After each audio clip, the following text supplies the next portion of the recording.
The milk you drink every day might not even be what you think it is. There are over a dozen types of milk, and each one exists for a completely different reason. Whole milk, nothing removed. Fat sitting at 3.25% right from the source. Louis Pasteur's heating method in the 1860s made it safe to ship at scale. Homogenization broke up the fat globules so the cream stops rising to the top. It's still the baseline everything else is measured against. Skim milk, same cow, different machine.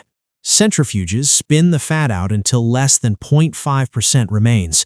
It exploded in the mid-20th century when dietary fat got blamed for everything. That science has since been revised. But here's something most people don't know. Look closely at a glass of skim milk. There's a faint blue tint. That's not a printing error on the carton. That's just what milk looks like without fat. 2% milk, the most purchased milk in the United States. But here's the catch. It's not natural at all. It was engineered as a compromise between the taste people wanted and the low-fat advice they were told to follow for decades. It's not a category nature created. It's a market decision. And it worked. Raw milk. No heat, no processing. Sold exactly as it came out of the animal. Illegal to sell across state lines in the U.S.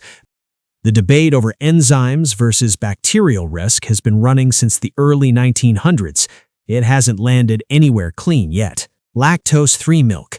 About 68% of adults worldwide gradually stop producing enough lactase, the enzyme that breaks down milk sugar, after childhood. A2 milk. Most cow's milk contains 2 beta-casein proteins, A1 and A2. A2-only milk comes from specific breeds, Guernsey, certain Jersey cows. The idea is that A1 protein irritates some digestive systems, even in people without lactose intolerance. The research is still debated. The sales are rising fast anyway. Goat milk. More people worldwide drink goat milk than cow milk. Smaller fat globules mean easier digestion, no homogenization needed. The flavor is earthier, slightly grassy. It's the base for feta, chev, manchego. Humans have been drinking it for thousands of years longer than the modern dairy industry has existed. Sheep milk. Fat content between 7 and 8%. One sheep gives maybe a liter a day.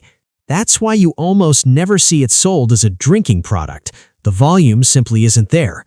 But that fat is exactly what makes Roquefort and Pecorino Romano taste the way they do. The richness has to come from somewhere. And this is where everything changes. Because from here, we leave the animals behind entirely. Oat milk. An enzyme breaks oat starch into sugar before straining. That's the source of the natural sweetness, no sugar added. Oatly launched in Sweden in the 1990s and spent most of its life as a niche health product. Then around 2018, it hit specialty coffee culture. By 2021, over $1 billion in global revenue. That's a fast turnaround for something that's technically just processed grain water.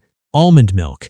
Medieval European cookbooks from the 1200s already had almond milk recipes used when animal products were forbidden during Catholic fasting periods. The modern carton version is about 2% almonds. The rest is water. Around 80% of the world's almonds come from California. California is in a long-running drought.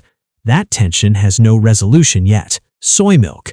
Closest to cow milk in protein of any plant option, 7 to 8 grams per cup.